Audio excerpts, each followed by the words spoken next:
Welcome back to Kings of the North, where we do not let news get in the way of a good college football show. Doug Lesmerises and Bill Landis. Landis, I'm tearing up the script, and we're doing 90 minutes on realignment. You ready? I am unprepared for that, so please let's not do that.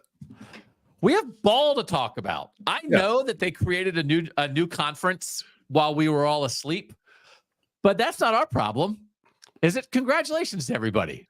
But yeah. So here's the deal. The Mountain West and the Pac-12 were going to exist. This is a little bit like the Alliance. We're your friends. We're just getting close enough to put our arm around you so we can shiv you. So it's like, come on in here. Hey, Mountain West, how about it? We knew that the Mountain West and the Pac-2 were going to come together in some way, shape, or form. We just didn't know exactly how, and we didn't know what it was going to be called. So that they want to keep it as the Pac-12 brand, and the announcement on this Thursday morning that Boise State, Colorado State, Fresno State, and San Diego State are joining Oregon State and Washington State in the Pac-12 starting in 2026. Great. I think, right? Everybody thinks, I hope Stanford and Cal can come back from the ACC, make that an 8-team league. Great. I hope the Mountain West pulls up some FBS schools. We had Jeff Kolpak on. He thinks North Dakota State is interested in FBS, pulling Idaho, pulling them, put them in the Mountain West. Great. We'll see you in 2 years. What else is there to say? You nailed it. You nailed it. Let's talk ball. Let's talk ball. There's so much ball. There's so much ball to talk about. Oh, my God. What a ball. Now, listen. There's only 2 games. I got too excited. I've been finishing Boston College, Missouri research, and I have ball coming out of my pores. There's only 2 games this week involving 2 ranked teams. One is Arizona at Kansas State on Friday night. We're going to talk about that.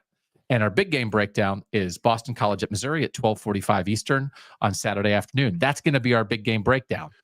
Kyle Monangai, who ran for a career-high 208 yards and 3 touchdowns last week. He's going to be on. We did an interview with him. He's going to be on this show. We're going to run through 20-plus Northern games. We have Pitt and West Virginia fans saying horrible things about each other. Horrible.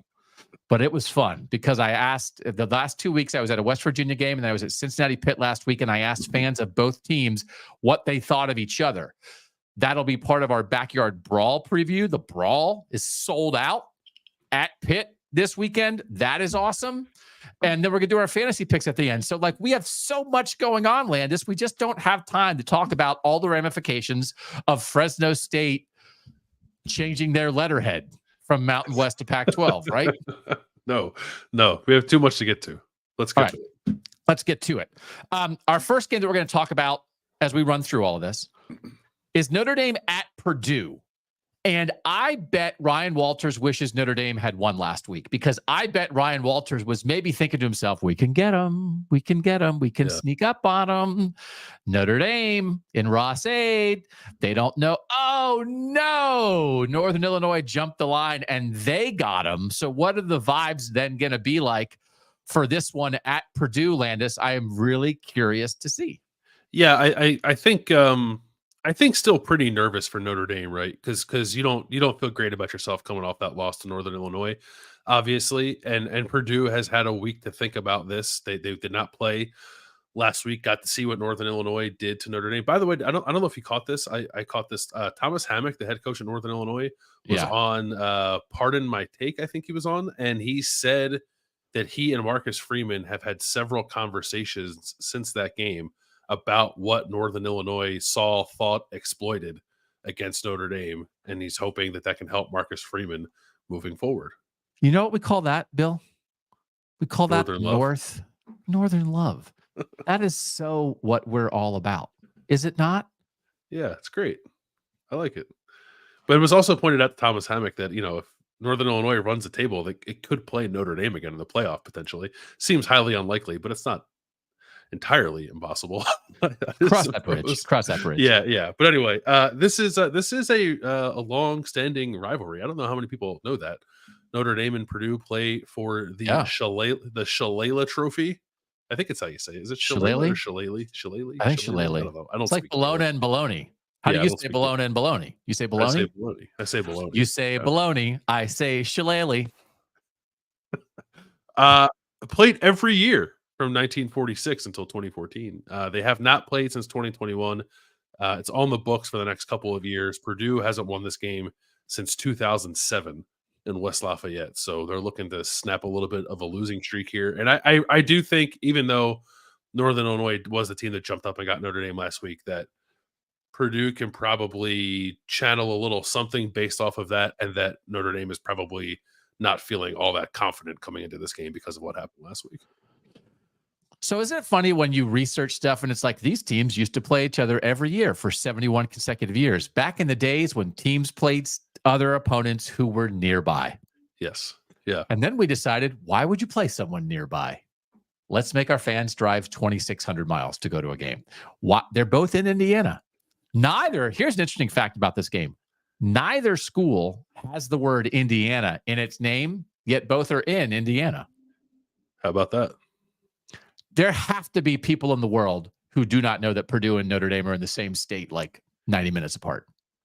Oh, yeah. I'm sure a lot of people don't realize that. Yeah. I think a lot of people think Notre Dame's in Chicago. Yeah, I think that's right. It's or not. In it's France. Close. Yeah, or in France. Yeah. So I think Purdue will give them a game. I think Purdue is better than people think. Are we sure Notre Dame has the better quarterback in this game? Are we 1,000% sure that Notre Dame that Riley Leonard is better than Hudson Card will be on Saturday? That is 1,000%? That is a complicated question because Riley Leonard is apparently dealing with a shoulder injury as well. He hurt his left shoulder against Northern Illinois. It sounds like he's going to play, but I feel like there's been enough message board chatter about maybe he won't play. So then I would assume it'd be Steve Angeli. Like if it's who you like more, Hudson Card or Steve Angeli, give me Hudson Card. Who do you like more, Hudson Card or an injured Riley Leonard? Still might take Hudson Card. Yeah. So, do you think Purdue picked last in our preseason KOTN poll? I said then, I think people are underestimating Purdue. I don't think they're going to be the worst team in the Big Ten. Do you think Purdue showed something in week one? And again, Purdue was off last week. Nice little rest to get ready for Notre Dame. Do you think Purdue is better? And we'll show on Saturday that Purdue is better than people expected.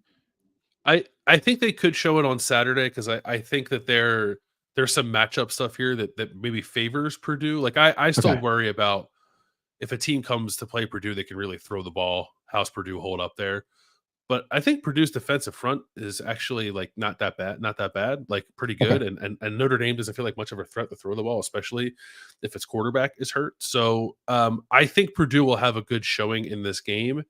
And if it does, I think you reasonably say that they're probably they are better than we gave them credit for coming into the season. But I also think it's a game where maybe the deficiencies in Purdue's operation may not get exposed because of the style of play of Notre Dame. So you are picking Notre Dame, is that correct? I honestly thought about it. I thought about picking Purdue. I really thought about picking Purdue.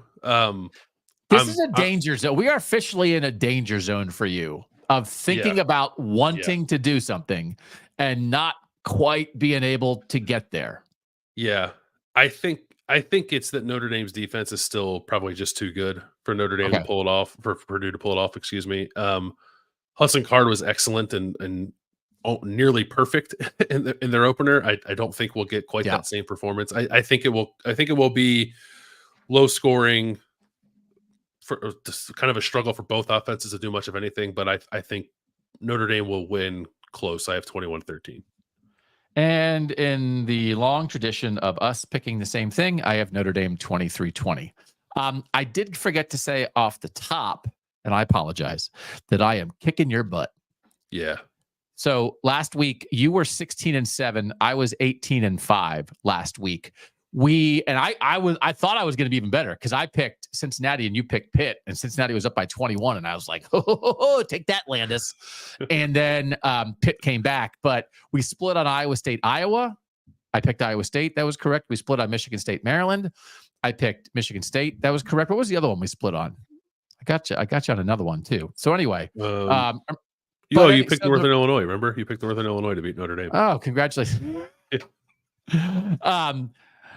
18-5 for me, 16-7 for you. Overall for the season, I'm 52-9. You are 49-12. It's only 3 games. It's okay. And again, it's against the spread.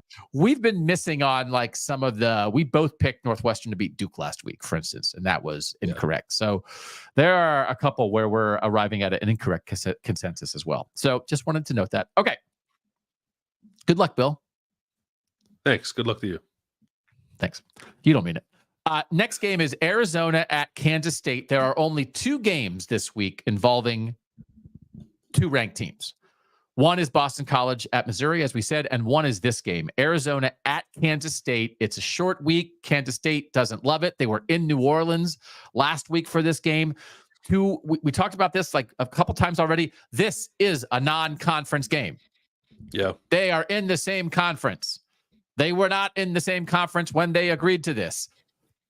If this was a conference game, it would be huge. The fact that it's a non-conference game, because like this is the new world. And again, people still, I think, don't quite have it. Oh man, they got to win. Just win your conference. If you win your conference, you're in. So this does not affect the Big 12 race. Arizona right now has the 7th best odds to win the Big 12. Kansas State has the 2nd best odds. This is a little bit of a tough spot. Tulane threw it on Kansas State pretty well last week, Landis, and now they're getting Noah Fafita and Tetairoa McMillan. I worked on Tetairoa for so long, I forgot to say how McMillan. Yeah. Who had 300 receiving yards, 10 catches on 15 targets in week 1, went crazy and set the world on fire. It was like a test for them to get thrown on by Tulane last week to get ready for Arizona. Kansas State is at home. Again, they do not love this short week that it's coming off because Arizona just smoked people last week. They played a tough road game and now have a day less of prep.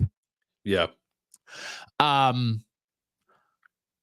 It is a tough spot for Kansas State, but I also think they know some stuff got exposed by Tulane, so maybe it'll help them get ready. This is a toss-up, I think. I think it's a toss-up. I think it's a toss-up as well. Yeah, and I don't know, the fact that Tulane hit some big plays against Kansas State, is that good to see that, to have it done to you, to figure out the corrections, or is that just like, that's who we are, we give up big plays? Like I don't know the answer to that yet. I think we'll find out against Arizona, because Arizona is a big play offense. Arizona has 14 plays of 20 yards or more so far this year. Kansas has allowed 11 of them. 9 of them have been through the air. So it's going to be, I think it's Arizona's strength to want to just throw the ball around and try to hit explosive plays.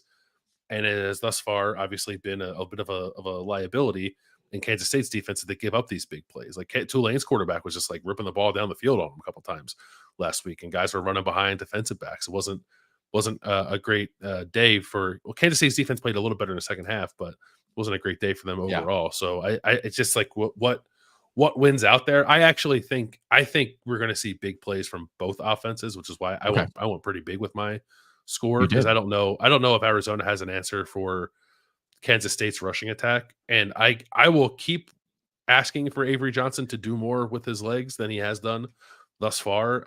Maybe this is the week that it happens, because I think this is a kind of a matchup game. It is a huge game. It's definitely a toss-up in my mind. So I'm anticipating we see some more of that, and both these offenses have a nice day.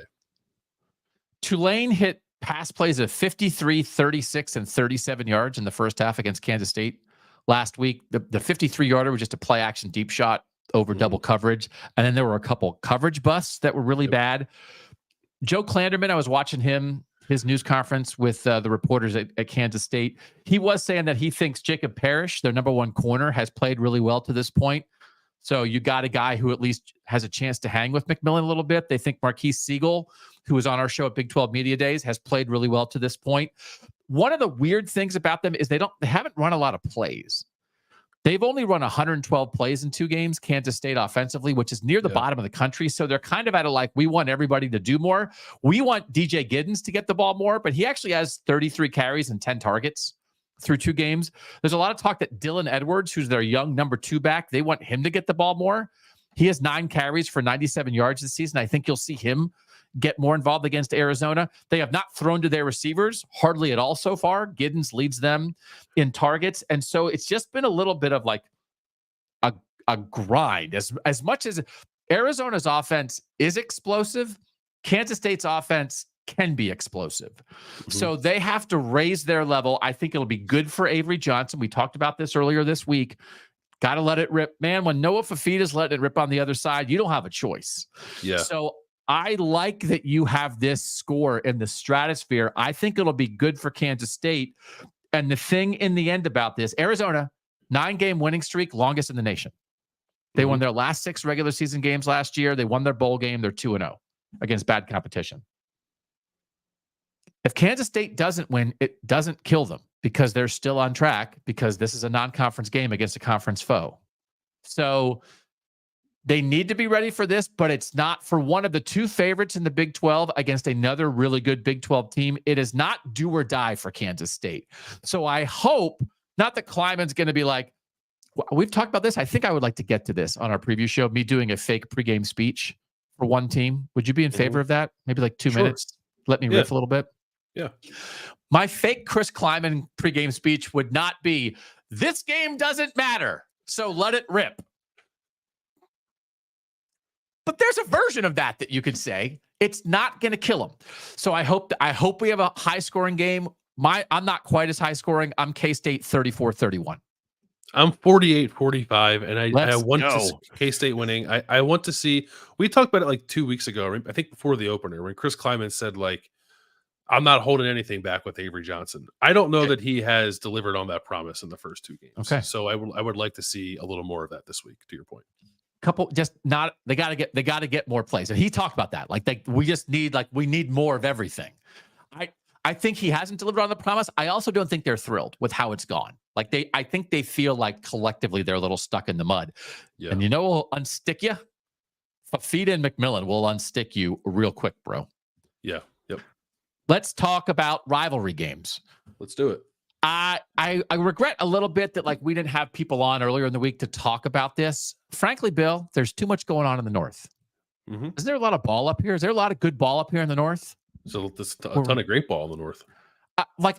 I'm almost surprised. Did you know for sure before we started this show how much good ball there was up here? Yeah, I'm a little surprised. I'm a little pleasantly surprised. Yeah. The North rose up. It did. We asked, and the North has delivered. So we have not talked a ton about the fact that these 2 longtime Pacific Northwest rivalry games are being played in September.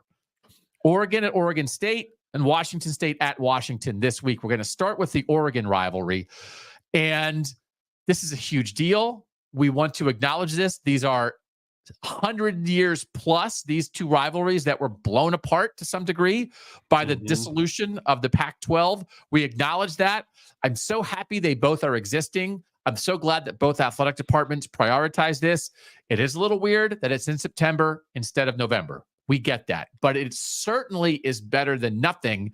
And I hope everybody involved, I get it. If there's some gloomy gusses walking around at these tailgates, I get it, but it is better than nothing in the new world. And there's a lot of opportunity ahead. Great. The Pac-12 is back. Oregon and Washington have great opportunity in the Big Ten. You've got to play these games. So let's find a way to celebrate them in this window. And we'll start with Oregon at Oregon State. Yeah, the thing about Oregon and Oregon State is so they're playing it this year.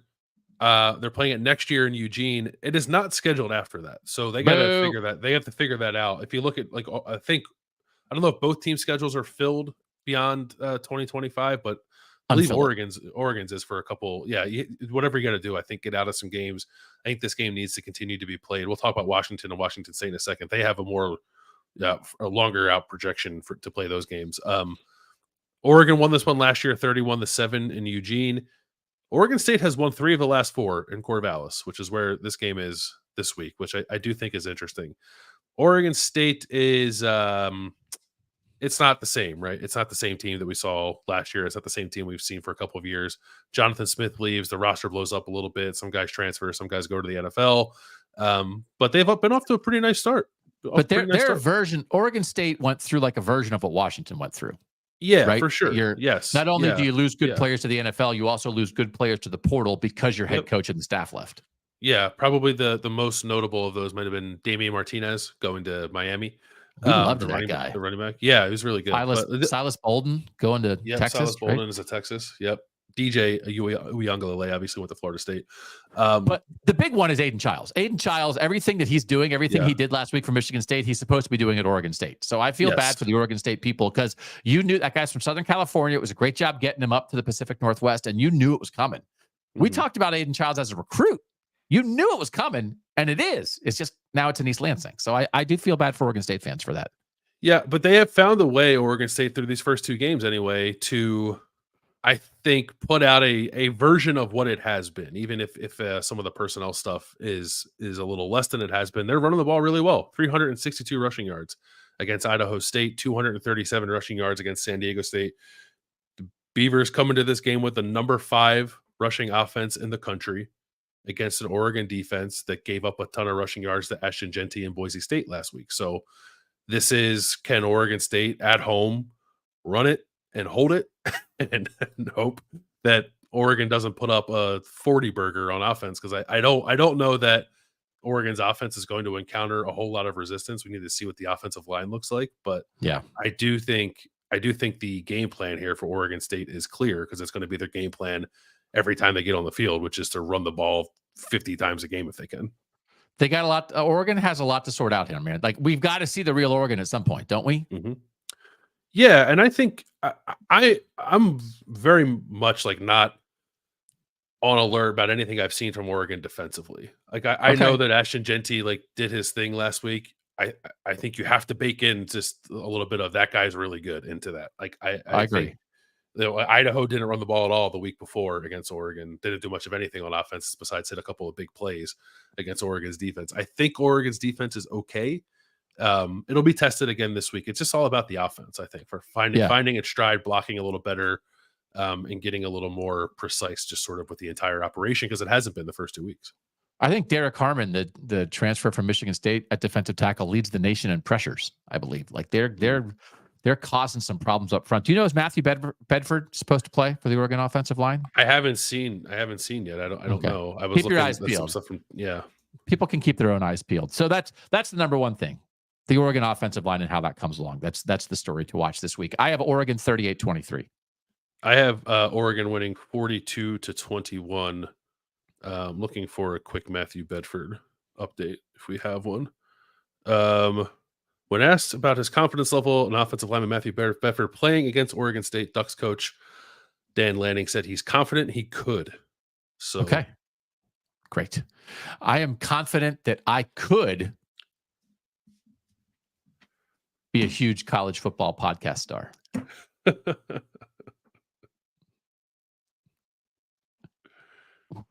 Will it happen?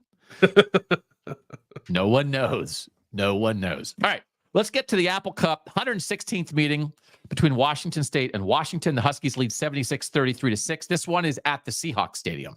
It's called Lumen Field, and Lumen makes fluorescent lights, I assume. I don't know. Do you know what Lumen is?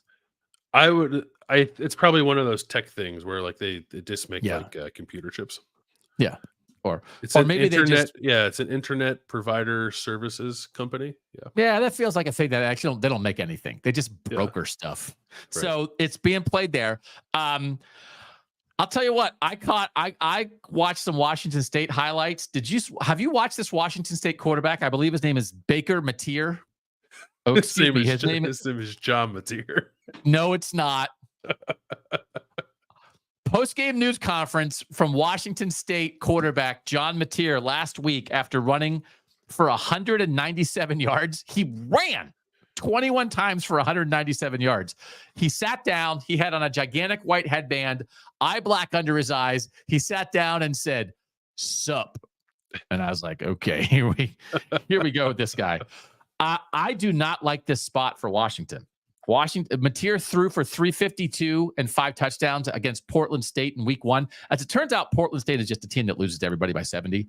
Yeah. So I don't take a ton out of that. But last week, like he was like, well, defense was just dropping 8, so I took off. So like he's a kind of a crazy dude. I don't know what to think. Denzel Boston, the great receiver, young receiver at Washington, said this week, he tells his friends at Washington State, "While I'm here, we ain't losing to no Cougs." It's a bold statement. So, like, it's a little bulletin board material. I'm not against it. Will Rogers has completed almost 80% of his passes for Washington. Jake Dickert's a good coach, and Washington State is mad. Like Washington State. And so everything that happened to Oregon State, like their head coach left. Jake Dickert has lived through all of this. And so I'm picking Washington State. And this is like a rivalry pick. And the idea that the two Pacific Northwest rivals that got left behind and now are like reviving their conference, they're just going to play mad this week. And I think of the two, this is the more likely upset. Oregon State against Oregon is just a tough ask. This, I think, is a significantly less tough of an ask, so I'm picking it. I got Washington State 28-26. I think I'm kind of with you on the idea of Washington State being angry and potentially winning. I have a close game. I have Washington winning by a field goal, 38-35. Washington's defense to this point has been good, has not surrendered a touchdown, as we talked about. I don't know how much of that is real. I think we'll find out much more about Steve Belichick and that Washington defense this week. I think Washington just has a little too much offensively. Like, John Mateer is great.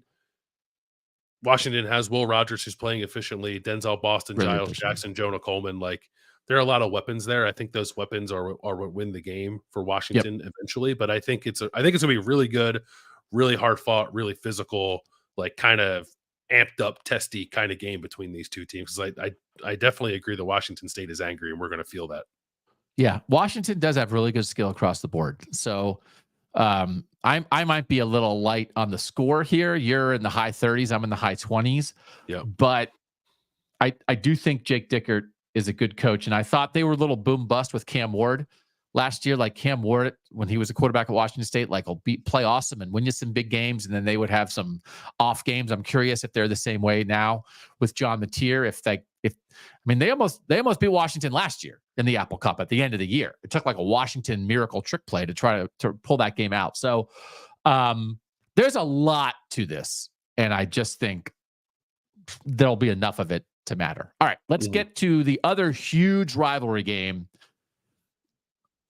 in basketball. Indiana at UCLA, right? Long time John Wooden versus Bob Knight. Those guys used to, I know that. I don't know. So this is the Big Ten's welcome to the West Coast. This is the first conference game played by one of the West Coast teams. And we had imagined a world where they rolled out a red carpet with a spectacular doubleheader, and it's USC, Michigan, and it's Oregon, Ohio State. And I feel like the Big Ten forgot that this was happening. And they were just like, oh, wait, the California what? And this is it. When we look back in the history books, it's like, what was the first game when the Big Ten came west? And it was Curt Cignetti at Deshaun Foster. And it didn't get any better than that. So it is what it is. You take what you got. What do you think of this one? How many photo collages of John Wooden and Bobby Knight are we going to see? Oh my God. As we come back from commercial break during this game? And then what are the chances that Curt Cignetti, like when they interview him at halftime, is going to be like, have you talked enough basketball? Have you talked enough basketball? We're playing football here. Yeah. This is so 1968, I think, right? Is that was when Indiana went to the Rose Bowl? Have not played a game in the stadium since then. You would think like, oh, that's nice. I bet there's some sentimentality to that. Nope. Curt Cignetti said, it's more of a business trip. Whether we're playing in the Rose Bowl or in a parking lot, it's all the same. That is his welcome to the Big Ten. He called the Rose Bowl a parking lot. Curt Cignetti had a surgery when he was a young coach. Have you heard this story? No. He had it was a new surgery. He was kind of like a patient zero for this. And he had all his sentimentality removed, and it just was replaced by winning. Can I tell you my sentimentality story real quick? Please. In 2004, I had some tickets to the World Series, and I went to a couple games, and then this was when the Red Sox were in the World Series, and then I was not going to go back if there were more games in Boston. And so I had a friend who lived in Boston, and I was going to call him and ask, like, A, if he wanted the tickets, or if not, did he want to like help me sell them, right? Because this is like back where him being on the ground in Boston would help. And so I was worried about doing this, and I had a dream about it. And in my dream, I asked my friend if he would help me sell the tickets. And he said to me in the dream, I'm not sentimental, I'm a businessman, in the dream. And it fit exactly with my friend's profile. So I called my friend on the phone and I asked him about it. And I said, like, could you do this? And he said, yeah, I'm not sentimental. I'm a businessman. And he said it on the phone to me. And I started running around the house like I'd seen a ghost. And my wife had called him and told him to say it to me. Oh, no way. Really? Yeah. I thought I saw the future. So now whenever I hear someone say the word sentimental, I think, because you know who that applies to? I'm going to get a shirt. I love making shirt ideas. I'm not sentimental. I'm a businessman. I think Curt Cignetti wishes he had 125 of those to hand out to his team before they head to California. Yeah. Rose Bowl. Business trip for the Hoosiers, who just put it on Western Illinois last week. I don't even know what to make of it, if I'm being honest. Like, good for them. I don't know what to make of either of these teams. UCLA beat Hawaii barely 16-13 in week 1. Didn't play last week. Indiana has put up 1 billion points on the worst team in college football last week. So, like, I don't know. I think we're going to learn about both teams on Saturday, which is interesting. But it's like it'd be a nice regardless of what you think of UCLA, who I think is going to be pretty bad this year, it would be a nice little resume point, I think, for Curt Cignetti to go on the road in the Rose Bowl, and get a Big Ten win here. This is actually one of my best bets with TSU on the Friday show is Indiana -3 here. I think they take care of business, 31-10. You have it close though. Yeah, I have it 24-20 just because I still think there's enough newness with Indiana's offense that it'll come back down to earth a little bit next week. And UCLA had a really good defense last year. Almost all the reasons for that are no longer there. But I think they're USC. I think it's going to be just kind of like a clunky game, but Indiana will win. Yeah. Okay. All right. So 2 picks for the Hoosiers. When we come back, we're going to preview the Backyard Brawl, and we're going to do that first by having fans say what they think of the other team. I hope you are prepared for this. We'll do all of that next on Kings of the North.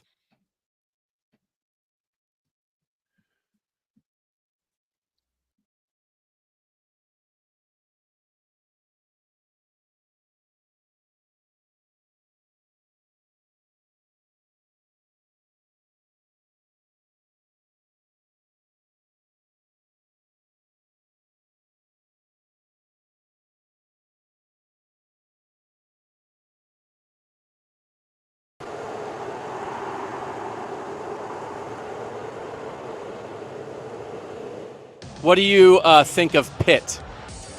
Pitt can eat. I hate Pitt. Eat Pitt. Yeah. Screw them. I hate Pitt. Yeah, I don't have nothing good to say about them myself, man. Okay. Eat. Okay. I don't know if we can say that, but everyone's saying it. What do you think of Pitt? Eat. Yeah. What do you think of Pitt? I think that Pitt is the worst team in college football. What do you think of West Virginia? Absolutely hate them. Yeah. Dog doo-doo. Inbreds. What did you say? Oh. Inbreds. He said inbred. Say it again so I don't miss it. Inbreds, 13-9.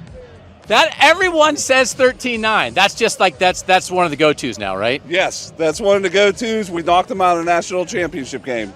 Okay. Can't we just all be friends? West Virginia and Pitt united? No?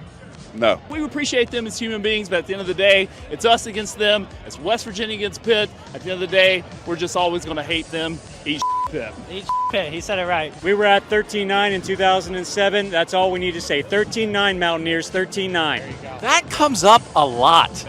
Yeah. I bet it does. Yes, as it should. Could we make a world where Pitt fans and West Virginia fans are friends? I don't think so. I don't see one. Do you see one? No. What do you think of Pitt? Pitt, they can eat. I ain't even gonna lie. They can eat. What do you think of West Virginia? I can't use words in this that I think about West Virginia. I was at the West Virginia game last week, and I asked West Virginia fans about Pitt, and they did use the words. Yeah. So I'm giving you permission to use the words if you want to. West Virginia. Okay.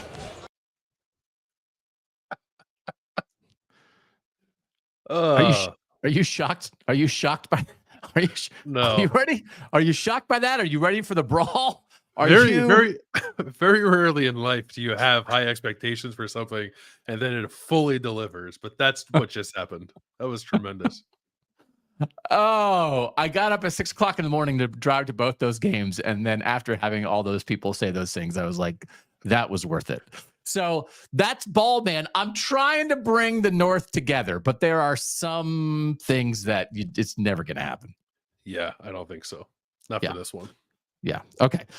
So that's it. That's our Backyard Brawl preview. What's your pick? No, I'm sorry. We're actually going to talk who swore the best in that. We also did I talked to Eli Holstein after the Pitt Cincinnati game last week, and we ran a little bit of that on the Saturday show, like specific to that game. But also, this is just one of those, even Neil Brown, the West Virginia coach, talked about it this week. Just the idea of everybody knows, you can tell that Pitt has completely transformed itself offensively with the hire of offensive coordinator Cade Bell and bringing in Eli Holstein, the Alabama transfer at quarterback. So let's talk about how Eli Holstein got to Pitt. And again, this is a little bit of preview, what to expect of this offense now in week 3 against West Virginia.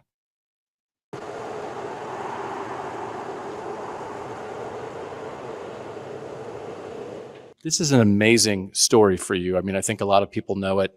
Nate Yarnell is coming out of spring, is like, okay, he's kind of going to be the guy. And then clearly you did some stuff in August to put yourself in this situation. When did you really begin to believe that you might be the starting quarterback for this team?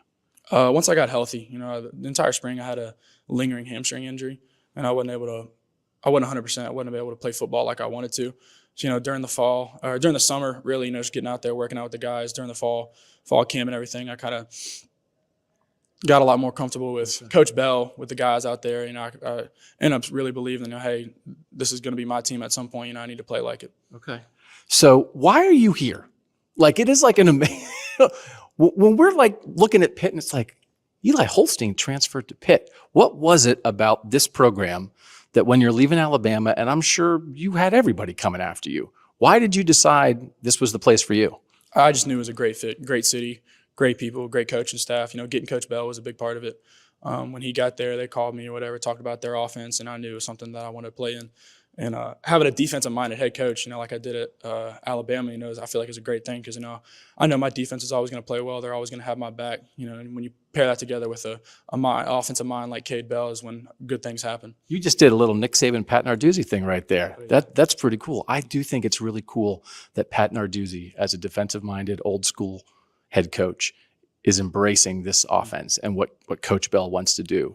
Is it like easy for him? Do you ever feel him like, oh, I don't know about this? Because like it's a tough transformation. Yeah, he's definitely over there watching our offense every practice, making sure we're, doing the little things right, making sure we're over there going to have a successful offense. But, he's really let Coach Bell do whatever he wants. He trusts Coach Bell. He trusts us, because Coach Bell's put up a lot of points wherever he has been. And, like we did last week, we put up a lot of points, and this week we made plays when we needed to. So Coach Dews has full faith in us, and we got faith in him and on that defense. It's just watching what this offense needs to be. It needs like the point guard, right? It needs the guy who's going to understand, see it, think quick. How do you think your skill sets match up with what this offense needs in a quarterback? When I see somebody open, I'm not going to think twice. I'm just going to give them the ball. I wasn't really doing that in the first half, that's on me. I was trying to think too much. With that 3 high safety defense that they play, I was trying to force things. I wasn't just taking what they give me. And in that second half, I ended up doing that. Check the ball down, throw a 2-yard route, and, Desmond Reed takes it 70 yards. Just little things like that just made a big difference today. Okay. And you're comfortable moving around, right? You'll get out of the pocket, look at the little smile like, yeah, I can make some throws on the run. How comfortable is that for you? I've done that ever since I was little. I've been able to run, move around a little bit, and I know it's not there, go get it myself. There's a couple times, especially with them only playing with 3 down linemen. If it's not there, Coach Bell told me, hey, check down or run. Check down's not there, take off and run. So I was able to get some 10-yard gains, some big gains, whatever that kept the drive going. Yeah. And just like it's only 2 games in. And I think anytime there's a new system, you're new, the coach is new, Desmond is new, Poppy's new, right? I mean, it takes some time sometimes. But like, what do you see in the potential for this offense? If you guys are able to pull off a comeback like this and play a second half like this in week 2, what could this be by October and November? It's going to be special. We haven't really put that game together like we want to against a good team. We got, like last week, we put up 55 points, whatever, but we felt like we left out 21 points out there. just the little things like that. Once we get this thing rolling or whatever, it's gonna be a lot of fun, and Pittsburgh's gonna love it. That's what I want this show to be. I want this show to be swearing and ball talk. Is that fair?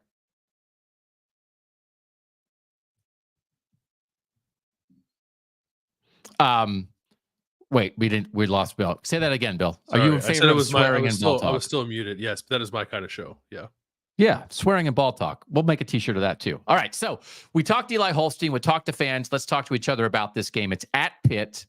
It is the 107th Backyard Brawl. Again, like we said, it's like, hey, back in the day, we used to play each other. Pitt leads this series 62-41-3. They're only 75 miles apart. 1943 to 2011, they played every year. Pitt is off to a good start. West Virginia is off to a goofy start. Neil Brown, the Penn State loss is still lingering for them in week one. Neil Brown said the last rivalry game we were in, we did not show up. That this is like West Virginia has to shake this. They have to use the terrible performance against Penn State in some kind of positive way. They can't let it drag down their season. We did not participate at a very high level, so we're thankful for an opportunity to get back in the arena. Do you think they will? Is this going to be the real West Virginia? I feel like I do not have a read on this game because I do not have a read on how West Virginia is going to respond. They played an FCS team last week and their offense seemed to come around a little bit. Right. I'm not sure how Pitt's going to respond after a great comeback win on the road against Cincinnati. I don't know how either of these two teams are going to come out. Yeah, it's a little tough to put your finger on. I believe we will see closer to the real West Virginia than what we saw against Penn State, which I think is basically just saying like a better version of Garrett Green, right? Garrett Green was awful against Penn State. I think he'll play better in this game against a Pitt defense that's not as good as Penn State's is. But yeah. I think the Albany game probably helped Garrett Green shake off a little whatever he had to shake off and kind of lock back in a little bit. So I think that'll be better. I just don't. I don't know about West Virginia's defense. In particular, I don't know about the secondary. Like that to me is more of a long-term issue than an early season kind of we're trying to figure things out issue. So I think it's going to be close only because I'm kind of with you and not really knowing exactly what we're going to get from either of these teams. But I think the secondary issues for West Virginia are what's going to provide the opportunity for Pitt to win the game. And West Virginia knows those are real. Like they're not happy with how that's happened. They got to play the ball better in the air. 10th year overall for Pat Narduzzi and Neil Brown as head coaches. For Narduzzi, it's all at Pitt. For Neil Brown, it started at Troy. It's year 6 at West Virginia. Narduzzi 67-50 as a head coach. Neil Brown 67-46 as a head coach. I thought that was interesting. And again, in the name of playing this game, we appreciate that this rivalry is valued. They are playing again next year. They're taking 3 years off and then coming back in 2029. And I think there's a long, complicated discussion. I think in the end, for most teams, the best non-conference schedule anymore is a geographic rival that matters, a big-time national game, and then an easy win, right? That's the best schedule. West Virginia-Pitt, so the 3 years they're not playing, West Virginia's playing Bama in 26 and 27. And it's like, I don't know, you're mad that they're not going to play Pitt because they're playing Bama? I think they should play both, but I get it. And then in 2028, they're playing Tennessee in Charlotte in a one-off, which is like, okay. So it's not like West Virginia is not playing Pitt and then is hiding, but I do hope they can get to an every year thing. Neil Brown talked about it this week, like it should be every year. It's close to every year. They are prioritizing it. So let's just enjoy it while we have it, man. Let's have a great Backyard Brawl on Saturday. Did you also see Neil Brown saying that he wishes West Virginia could get out of the Alabama series this week? Oh, no. He said that? Why? Yeah, he doesn't want to play it.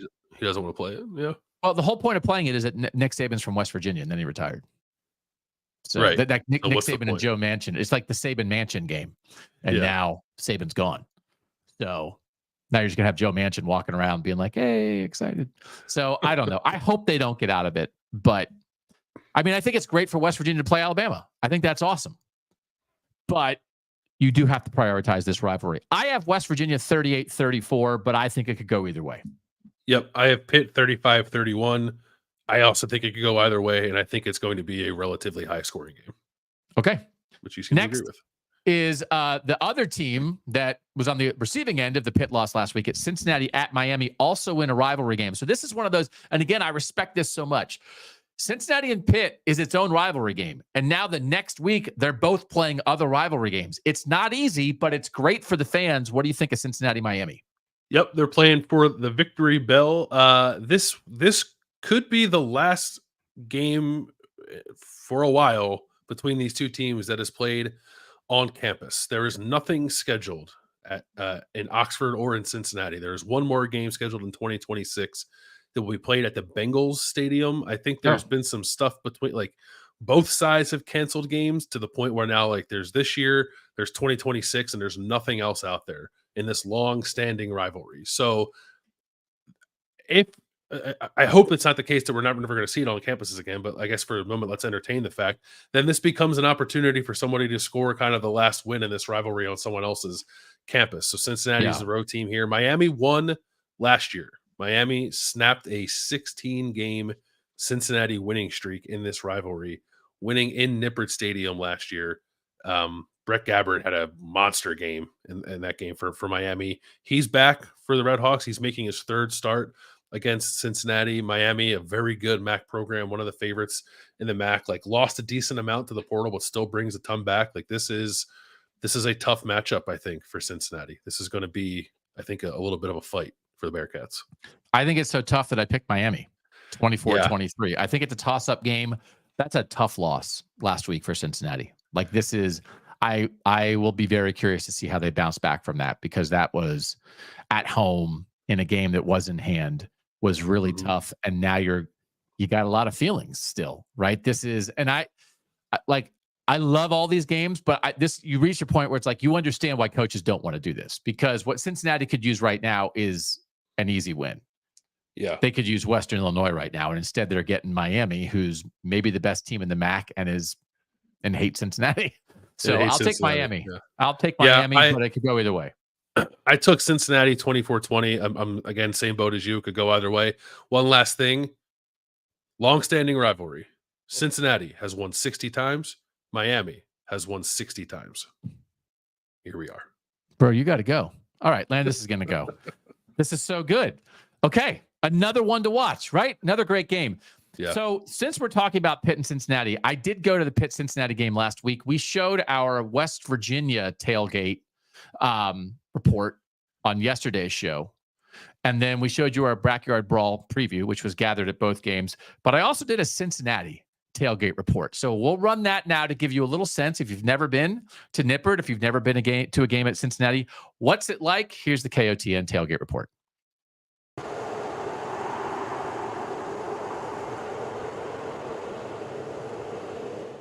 Doug Lesmerises here with your Cincinnati tailgate report. A little bit outside of Nippert Stadium over here in the tailgating area. This is the band. They're on Kings of the North. This is a great regional college football game. They played it last year at Pitt. They're playing it here this year. When your conference geography doesn't make any sense, you gotta play games like this. And that's why KOTN is so happy to be here. Why do you love Cincinnati football?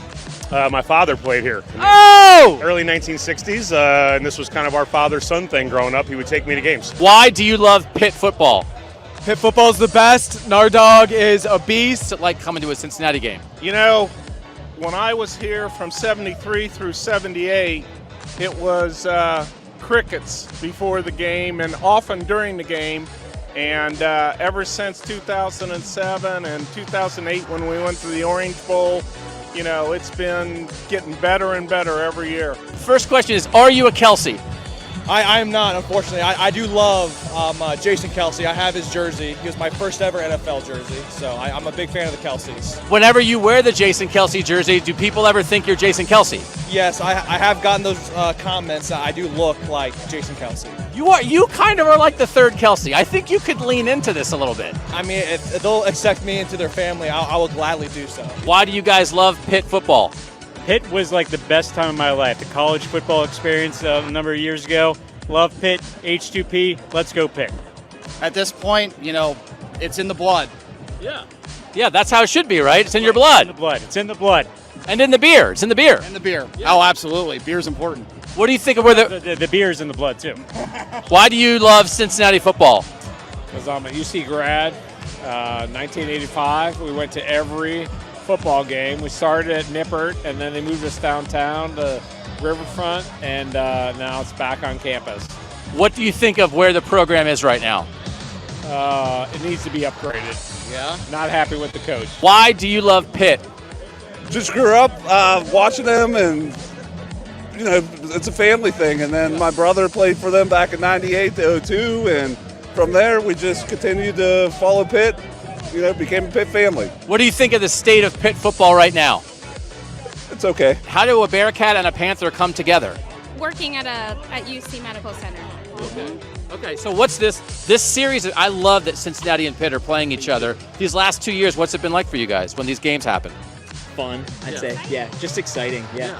Okay. So everybody can win today, right? We have a great Northern football game, and we just love ball, right? That's right. Love it. Love football. Can you say hi, sis?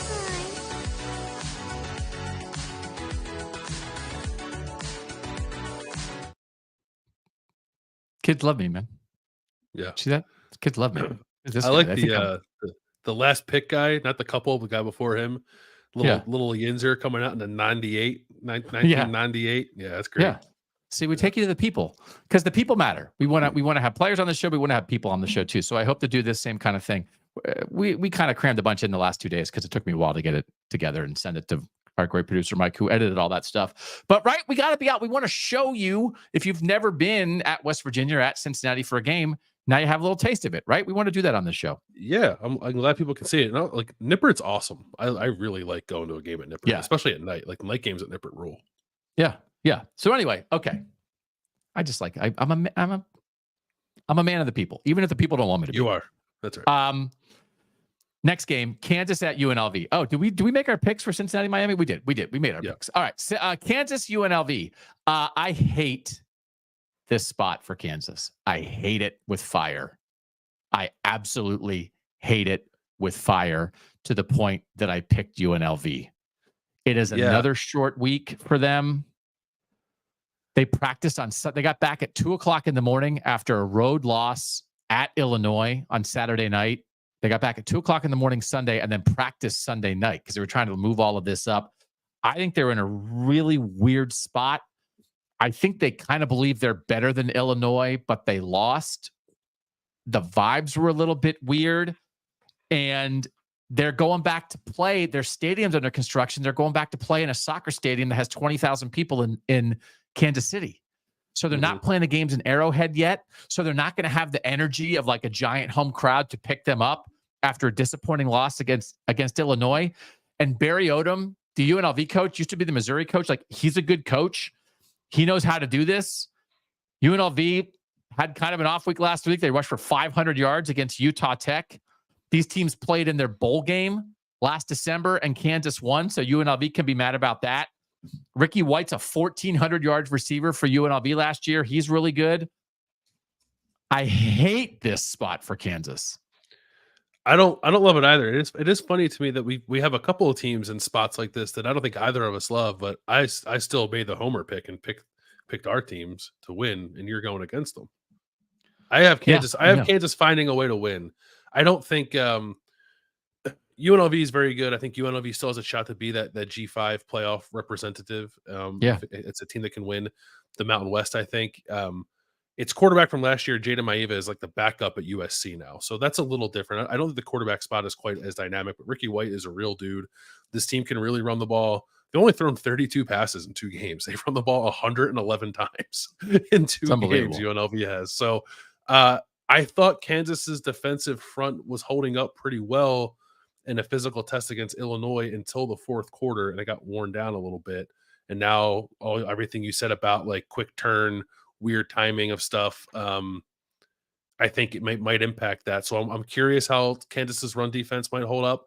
I think I'm mostly just a little optimistic that the hiccups that Kansas's offense encountered last week might get worked out this week, and they find a way to win. But what I do agree is a really tough spot against a good UNLV team. They thought the offensive line, Kansas thought its offensive line played well last week. As you said, they averaged 5.7 yards per carry. Illinois averaged 2.3, but Illinois won. They said they made some wrong reads on some RPOs, which needs to get worked out. This is a quote, but again, I'm very confident who was a more physical team. Lance Leipold, the Kansas coach, said, but it didn't show up on the scoreboard. So the scoreboard is all that matters. So kind of like that. When I played tennis in high school, this is the thing that people on a football show want to hear. I was terrible, but I just got the ball back. And I loved it when someone who was clearly better than me was losing to me and would get mad because they knew they were better than me, but I was just a backboard, right? And so it feels like to me, Kansas is acting like they know they're better than Illinois, which is a tough way to go into a game. I don't love that vibe. And now here's the other side of this. So they think they were better than Illinois and they should have won. They didn't. But now Lance Leipold acknowledged this. Kansas is now good enough after being maybe the worst team in power conference football that they are now a target for people. He said this is a statement game for UNLV, just like last week was a statement game for Illinois. Beating Kansas, who was ranked last week, is now a statement game. And now, again, is Kansas as a program ready for that? So statement game for UNLV, short week, not in your home stadium, coming off a loss where you feel like you should have won and your quarterback made some mistakes. I don't like it at all. 31-24 UNLV. I have 35-24 Kansas, but I am likewise nervous about the spot. Yeah. And it's really this is all spot. It doesn't mean that I don't think Kansas is good, but it's all spot. And Ricky White, I think, has a chance. He had 111 receiving yards and 3 touchdowns last week against a much inferior opponent. Good corners though at Kansas though. Good, like Kobe Bryant, good corner. I don't know. I think and they ran the ball. I mean, they ran the ball. Really, Jalen Daniels has to play better, right? That's going to be what this is probably going to boil down to. Okay.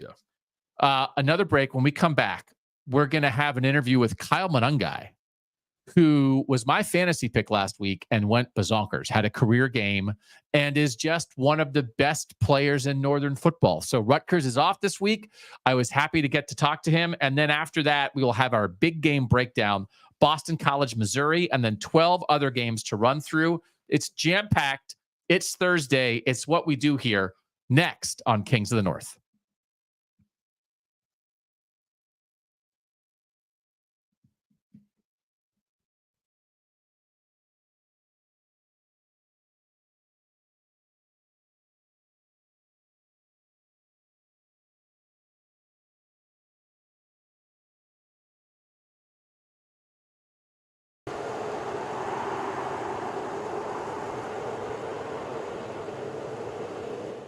Joined now on Kings of the North by a true King of the North, Kyle Monangai, coming off a 200-yard rushing performance last week, 3 touchdowns, both career highs.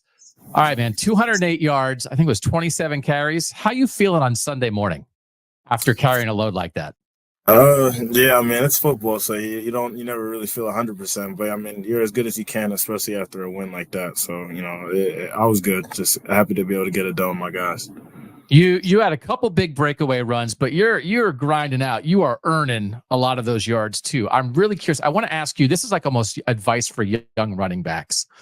The strength and balance required to break tackles and stay on your feet. Let's talk about the balance standpoint first, because I feel like when you're running between the tackles, you are excellent at absorbing that first blow and taking it and staying on your feet. What do you do to work on balance to be able to take a blow but stay upright? Is that something in you that you've got that, or how have you gotten so good at that? Yeah, it definitely takes work. A balance, like you mentioned, is a big thing. Another thing really, I think that goes under mentioned is your eyes. A lot of times you'll see running backs, their eyes will go down on contact when they're bracing or absorbing for contact. But a lot of times you keep your eyes up, your body will follow. So, your eyes are up. It allows you the chance to catch yourself and maintain that balance. When your eyes go down, it's a lot easier for your weight to kind of go down, and then your body will follow in a sense. So, but balance is definitely something you work on. I do balancing drills, whether it's ankle mobility, like one leg balancing, 1 foot, awkward positions to get me in that are game-like, because you never know what situation you're going to be. It's all reactive. So definitely something you work on, but that's probably just the one advice I get to other running backs. Because if I'm carrying a ball and a big strong guy's coming to hit me, I'm probably gonna close my eyes first of all. I'm gonna go like this, right? But if you've got to stay upright and through it, your body follows. It's like your brain, right, is tricking your body like, hey, you're okay. Something's gonna hit you, but you're okay. How long were you doing that in high school, or was that something you really developed in your time at Rutgers? Keeping your eyes up. I think, well, keeping my eyes, I think Coach Shiano would definitely like to take credit for that. When I first got here, it was an issue I had, and he kind of was the one that told me a story of guys he's coached that had that same problem and what they were able to do once they fixed it. So, yeah, definitely once I got here, I was able to focus on it and definitely apply it to my game. And once I noticed that I was doing it and I was able to correct it, I definitely noticed the difference. Okay, so that's the balance part. Now the strength, right? When you're going to absorb these hits, like how much stronger are you than when you got to Rutgers? And I know you are. You're just a kid, man. You're tearing it up in high school, but you're just a kid. But like, what do you think physically of where you are, and what is it that you specifically work on when you're building your strength as a running back? Where do you really want to build it?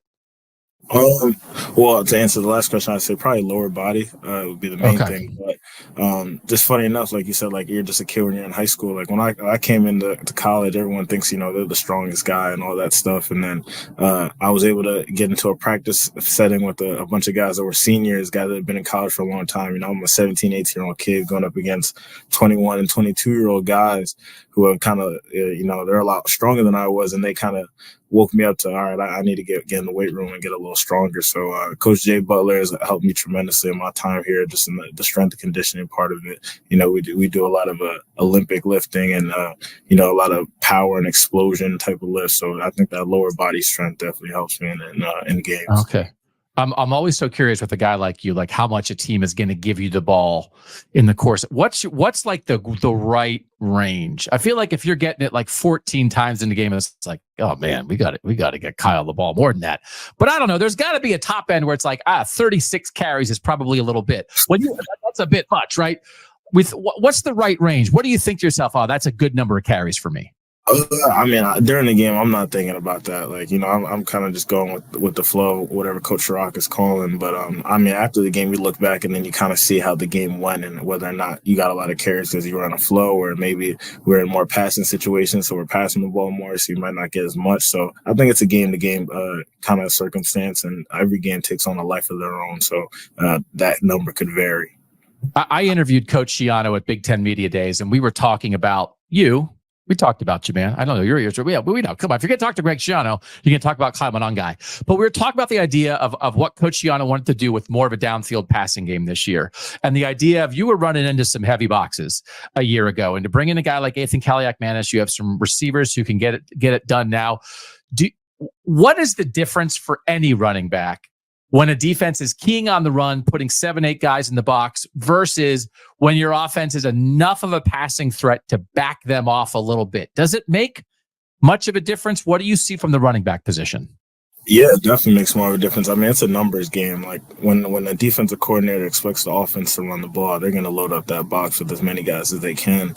And, because they're expecting run and we're a heavy run team, passing attack or not. So, a lot of teams like to do that with us. But if you show that you can pass the ball down the field a little bit, they have to respect that. And then therefore, hence, lighten up the box a little bit with less guys. So it's a number game. And I can definitely tell the difference when, I'm running into a 6 or 7-man box as opposed to 8 or 9. So it definitely makes a difference. And I think that's why complementary football is such a big thing. Like you need the run to complement the passing game, and you need the passing game to complement the run game. So it's just kudos to the offensive line really to be able to do that for us, because they're attacking the guys in the run, they're moving the line of scrimmage, and then we get passing, and then they're holding up the pass protection for the quarterback for Ethan to make those throws and go through his reads. We're pretty much unstoppable when everybody's clicking like that. But I'd say all the time that all runs through those guys up front. Okay. And you do feel, have the boxes been a little bit lighter this year? Have you felt that in 2 games? It's been 2 games. Okay. I think the coordinators that we've played, they were more heavy box oriented, but okay. We'll see as the season goes on. If I'm playing you, I'm putting 10 in the box, man. I'm stopping Monangai first. Your vision, I'm just running through the Akron game right now. It just feels like you can see your vision, but your patience to the whole, again, young back versus older back. Where do you think you are in terms of that? Because you can see almost, we talk about processing a lot all the times with quarterbacks. I feel like we can almost see your processing as a running back, waiting a moment for things to unfold. Where do you think you are with your vision right now? Oh yeah, I think like it comes with experience, like reps. Reps will teach you a lot more than any drawing board can, in my opinion. So like, when I was a freshman that I came to college, I wasn't able to see things as clearly as I do now, and especially with like the preparation that I put in the games.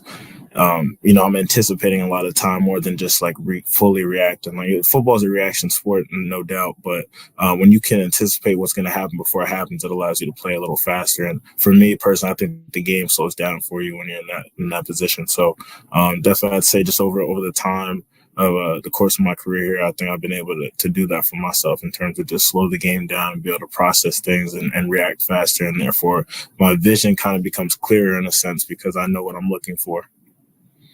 When you go into film, how often did you hit the wrong hole?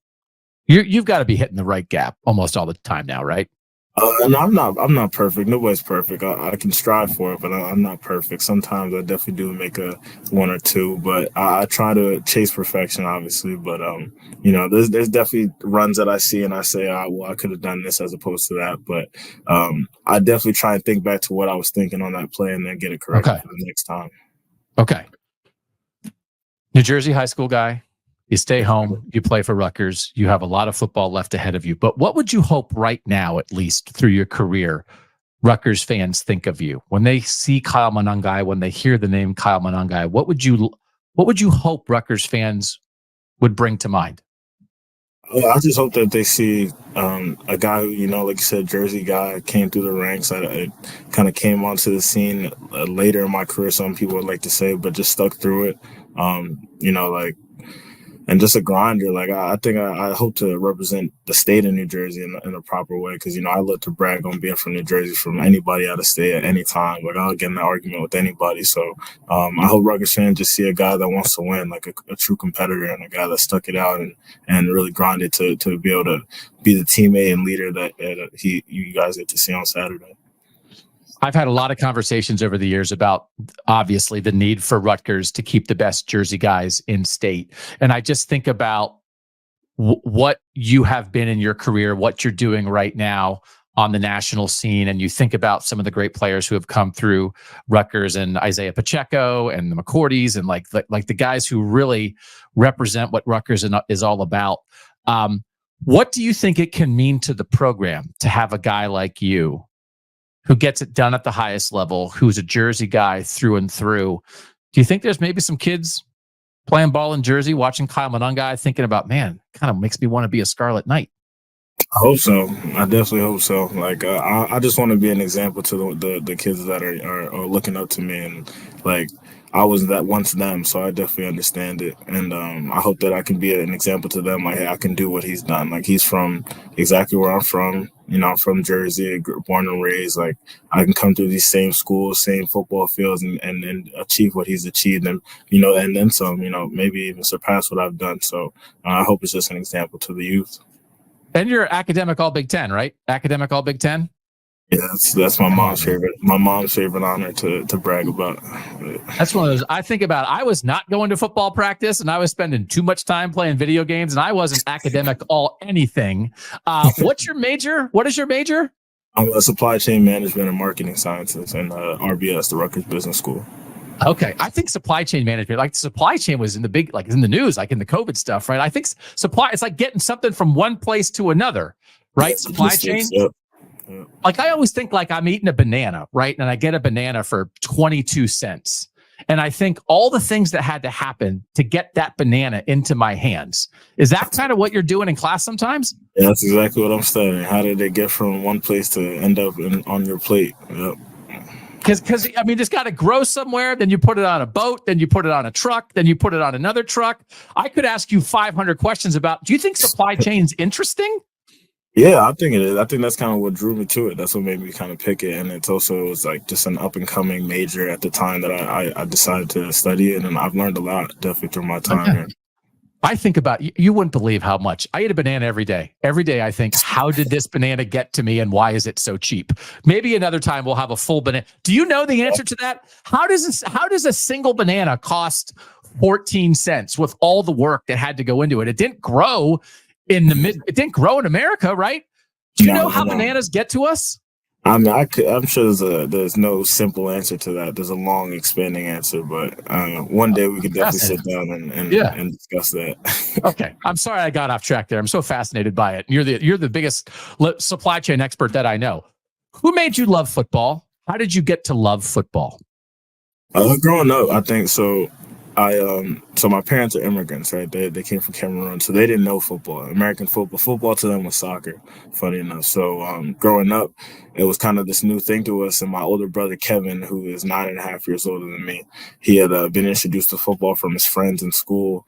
And they were just kind of like, hey, you'd be good at this thing. And then my brother, fell in love with it. And it was definitely a task to try and convince our parents to allow him to play at first. But, they eventually came around and then he started to play and he was pretty good at it.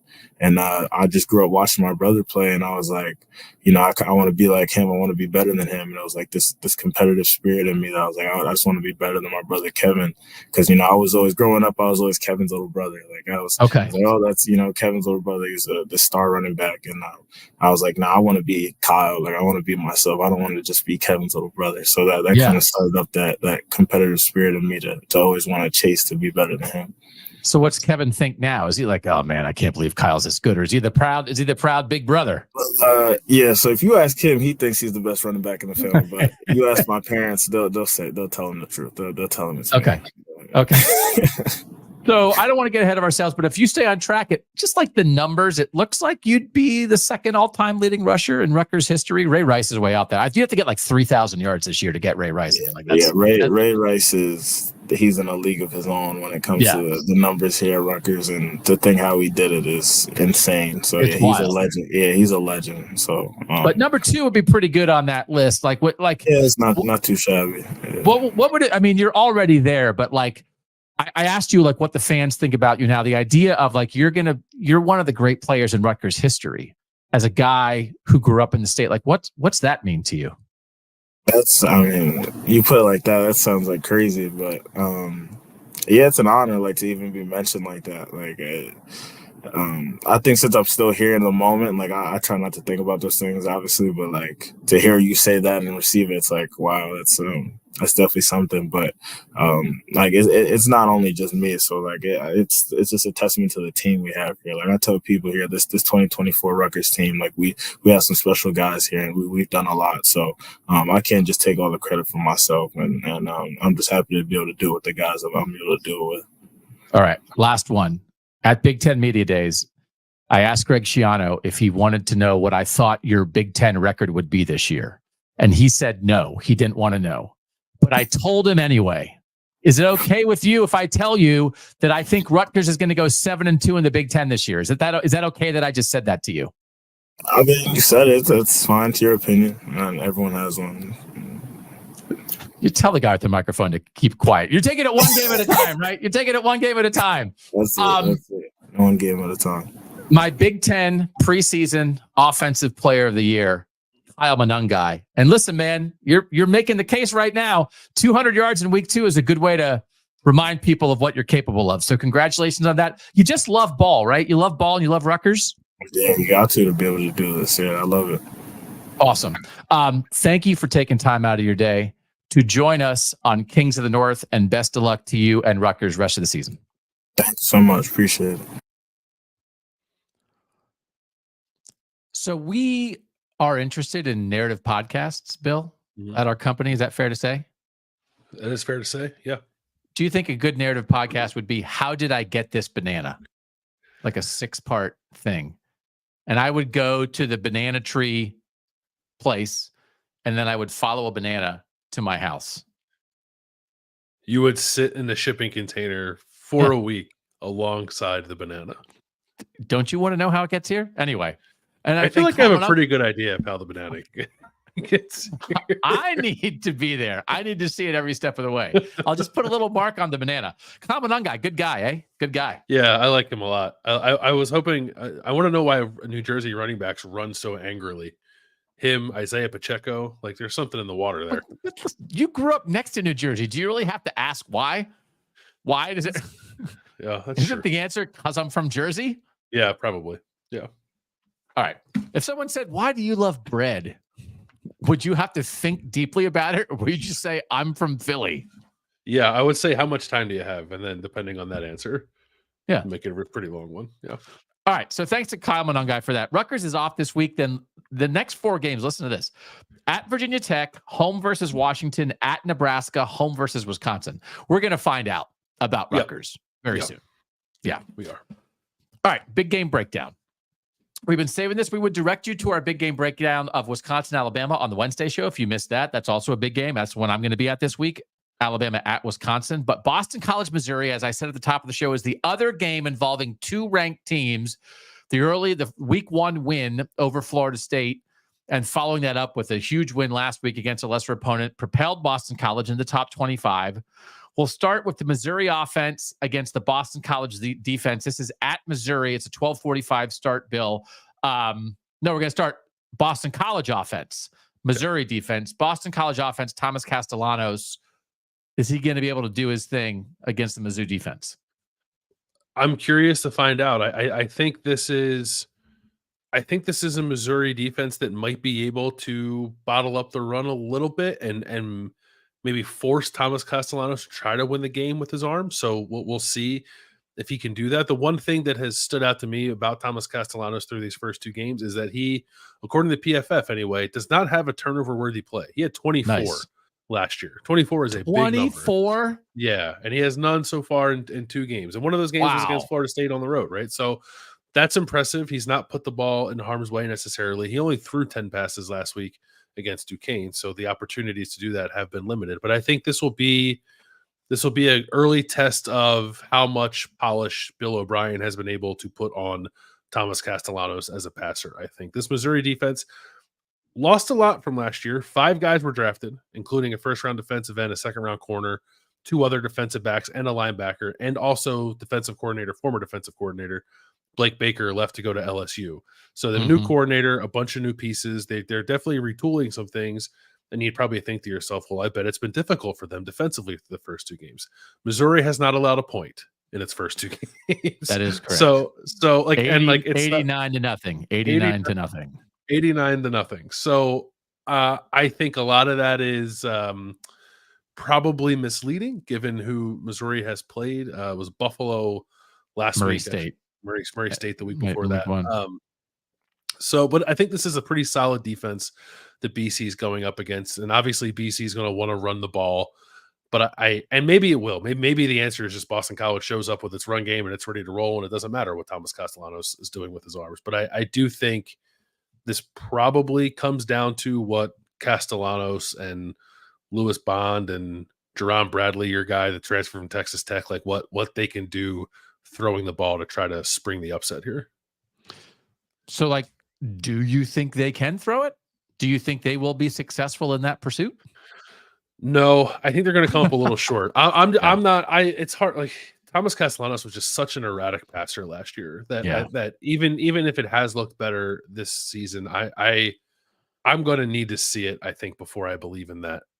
So maybe we will, but I couldn't get all the way there with Thomas Castellanos is ready to win this game with his arm on the road. 56-0 over Duquesne last week for Boston College. It's hard to analyze this game because you have 3 borderline meaningless games where the opponent didn't score a point between these 2 teams. Yeah. And then a huge upset road win at Florida State that set college football on fire. So that told us something about Boston College. Again, this is also very much a handle success. And like the idea that they came back and bludgeoned Duquesne last week was a good sign. They're in the top 25 Boston colleges for the first time since November 11th, 2018. This is a very big deal. And then I felt like Bill O'Brien was just like piling on Florida State. He said, this is the best team we play. So like, I guess it's not a shock to say Missouri is better than Florida State. But they know this is a real test. But I don't know that we know everything about So Luther Burden, Bill O'Brien also said that Luther Burden, the great receiver from Missouri, is the best receiver in college football. Said he reminds him of Jamar Chase. Didn't say he is Jamar Chase, but that's the kind of skill set we're talking about here. He left last week's game with an illness and didn't play in the second half. Eli Drinkwitz says he's probable for this game.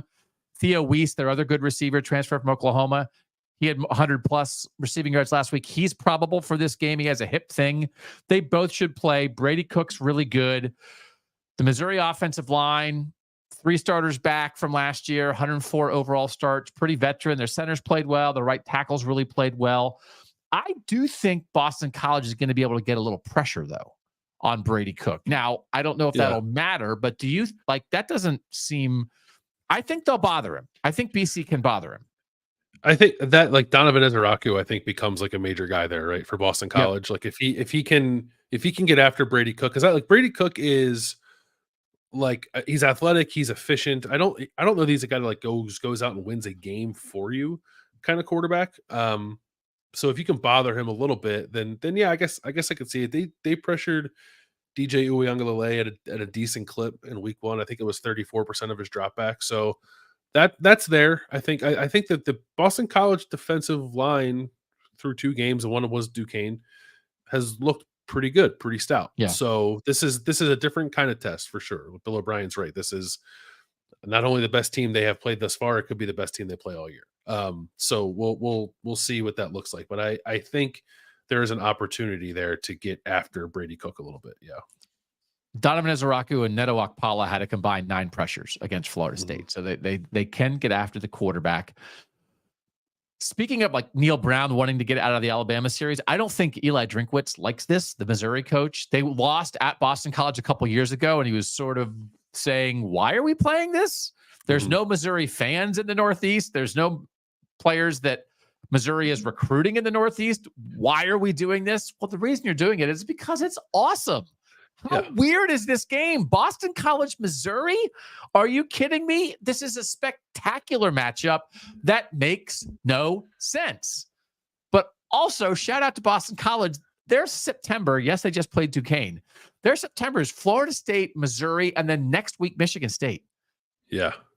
Bill O'Brien's hey, now they're, it's not the best team in each conference, but there's 3 power conference foes in September. I don't know if anybody else in the country is doing that. So props to the Eagles, brother, right? We love it. Definitely. And I think Boston College is going to be ready for all those games. I think Boston College is going to be ready for this one. I think Missouri's got a little too much skill, but maybe that gets neutered a little bit if guys are dealing with injury, but I think they have 3 receivers you really got to worry about, because I would toss in Marquise Johnson too. Mookie Cooper is a hybrid kind of guy who will be in the backfield some. They are replacing Cody Schrader at running back, who was the SEC's leading rusher last year as a former walk-on, but it seems like they have some pretty good guys in Nate Noel and from App State and Marcus Carroll from Georgia State. It's a good offense, and there's a lot of returning production with this offense too. I don't know that Boston College can overcome all of it, but I think Boston College is going to come to play. It's going to be close. Eric in the YouTube chat says, buy Castellanos Heisman odds at 150-1 and cash out after this upset. If they pull this off, that's a smart play. Thomas Castellano is Northern Johnny football. He's been really good so far. Yeah, I mean, you're right. If they pull this off and he plays well, we're on the rocket ship, I think, a little bit. Yeah. It's weird. And I think Bill O'Brien is up for it. Bill O'Brien has been through this. I think Bill O'Brien will have Boston College ready to play its best game. I don't think Missouri wants to be playing this game. If anything is up with either of the 2 receivers, I'm on alert. Okay. But short of that, there's probably just too much raw talent. People think Luther Burden's going to be a top 5 pick. Yeah. So that's a problem. Missouri's a playoff team. And I think Missouri and Ole Miss are the 2 SEC, more off the radar playoff contenders. I think Missouri is more real than Ole Miss. Also, Missouri has kind of a weird, easy schedule, but this is their speed bump. So Eli Drinkwitz needs to have them ready, because I think if If they act like they don't want to be playing this game, I think they're in trouble. And if they have injuries, I think they're in trouble. But I'll take Missouri 34-26. I have Missouri 27-20, and I agree with everything you said. Like I think Boston College can win. I feel the same way about this as I did about the Florida State game. I thought Boston College could win. I was too much of a chicken to pick it. I think Boston College can win this game. I'm too much of a chicken to pick it. We're going to get you out of that. We're going to get you out of that chicken mode at some point, and then you're going to go 8-13 in a week. Right. But at least you'll be bold. Yeah. What would Thomas Castellanos do? What would Kyle Monangai do? Right? Would these guys be afraid, Bill? Or you're of the North, Bill? You're of the North. You have to seize the moment. But this is Missouri's good. Missouri's really good. But watch this. 12:45. It's on the SEC network. I can't encourage anyone to participate in that. Could you maybe just get a ham radio and listen to the Boston College radio call? I don't really want anyone watching the SEC network. Whatever you do, if you tune in, and we're going to watch it, if you tune into this, tune out at halftime, because you do not want to listen to SEC network people talk about this game and act like Brady Cook is Joe Montana and Thomas Castellanos is some guy that they never heard of before, unless you want to storm the studios of the SEC network, because it will get my blood. I'm going to be in the press box at Alabama, Wisconsin, watching the halftime show from this, and my blood's going to be boiling. What if BC's up at halftime though, and then we can watch sad SEC network halftime? Oh yeah. Okay. Then we'll run sad SEC network on the show next week. We're going to simulcast it if that happens. How hard can the South cram it? Boston College crammed it on Missouri so hard the SEC network cried. Make them cry, make them cry. All right, rapid fire, 12 games left. We got to do it quick because this is just a long. How full is this show, Landis? It's pretty robust. Yeah. Colorado at Colorado State. What do you got? I got a banger last year, and I think we're going to get a banger this year. Do you? Torrey Horton, the receiver at Colorado State, said this week that they should have murdered Colorado last year. Braden Fowler Nicolosi, the quarterback at Colorado State, said this week, "We'll see what Instagram followers do for you when we get on the football field." Oh, these boys are ready. These boys are ready. They're 1-1 and they're chesty. They're ready to play. I think it's going to be an absolute shootout, but I have Colorado winning 49-45. Is Dan Lanning giving pep talks to Colorado State? Wow, I have Colorado 38-28, but their offensive line is a real issue, and I will be like, at this point, you're just curious. You're curious, like what's Colorado going to look like this week? All right, Utah at Utah State. This is all about Cam Rising. He hurt his hand last week. He might play, I guess. He might not. If he does play, I don't think he's going to play very long. So I just think Utah's going to sit on the ball. Yep. Isaac Wilson's the backup quarterback. They sat on the ball in the second half last year when Isaac Wilson had to play. Micah Bernard for Utah ran 19 times for 118 versus Baylor. I think they're just going to run the ball and try to get out of there and get to the Big 12 schedule. I have Utah 30-7. I have Utah 28-10. I think it's an absolute sit on the ball kind of game. I don't think that Cam Rising is going to play. I think we'll see Isaac Wilson. Yeah, I don't know why he would. So if it's close, I don't know why he would. All right, Troy at Iowa. Yep, Troy program in transition. He is Summerall. Was it John Summerall? John Summerall. What do they call him? Pat Summerall. I think I was thinking of Tennessee women's basketball. Yeah. Murder, she wrote. John Summerall leaves Troy. Troy now, Jared Parker, former Notre Dame offensive coordinator, is the head coach at Troy. They have like an entirely new roster.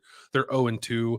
I think Troy is a good football program that is in a bit of flux, and Iowa will take advantage of that. I think it's an opportunity for Iowa to start feeling a little bit better about itself offensively as well. So I have Iowa winning 30-7.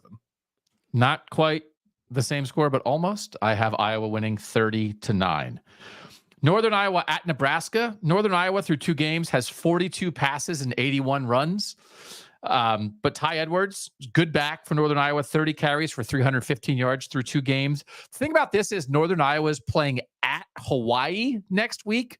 So their bodies might be in Lincoln, but I'm not sure their minds. No, their bodies will be in Lincoln, but their brains are in Honolulu. So I think Nebraska probably shuts it down in this a little bit as well. Big Ten schedule looming. So we're close. 37-3 Nebraska. Yeah, I have 35-3, and I'll say I don't know that body in Lincoln, brain in Honolulu is necessarily the wrong way to live your life. So I think it's okay. You've been there before. I'm there all the time. Yeah. Yeah. I would also buy that shirt. Body in Lincoln, brain in Hawaii. That's a Landis way of living right there. Isn't it? Because you don't know if you want to live in Hawaii because then you have to watch college football games at 5:00 in the morning. And milk's expensive. Yeah. I went to Hawaii and we went to the drive-thru at McDonald's and there was a dead roadkill chicken in the drive-thru. Future chicken nugget. Future nugget. Future McNugget. Prairie View A&M at Michigan State. Yeah, I think this is put up a big number spot for Michigan State. I want to see Aiden Childs, who finished the game against Maryland, awesome, just build on that and let it rip and put on a little bit of a show for the Spartan faithful. I got Michigan State 58-0. I don't think there's much resistance here. Yep, I agree. 52-7 Michigan State. All right, this one matters. Arkansas State at Michigan. Squeezed in between Texas and USC. I mean, we continue to watch the Michigan quarterback situation. Kirk Campbell said he and Sharon Moore, when they were talking this week, reemphasized to each other that Michigan is a run-first team, so they have to run it better. And he was asked about Jaden Davis, the true freshman, which is sort of like in the back of everybody's minds. It's been in the front of our mind. We've talked about it on this show. Kirk Campbell, the offensive coordinator, said he needs to continue to work on faster feet in the pocket and development in pocket stuff. We're going to push him to develop more and hopefully in practice, get him some reps just to continue developing through the season because it is a long season. You don't know what's going to happen. We're just on alert for it, right? So you Arkansas State's not a big test, but you have to continue to watch Michigan to get a feel for where they are with the quarterback position. Yeah, I think you have an opportunity to see maybe Davis Warren play a little better in this game. Davis Warren played well, on the last drive against Texas.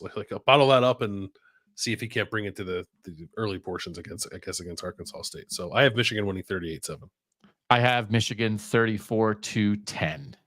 Yep. Central Michigan, Illinois.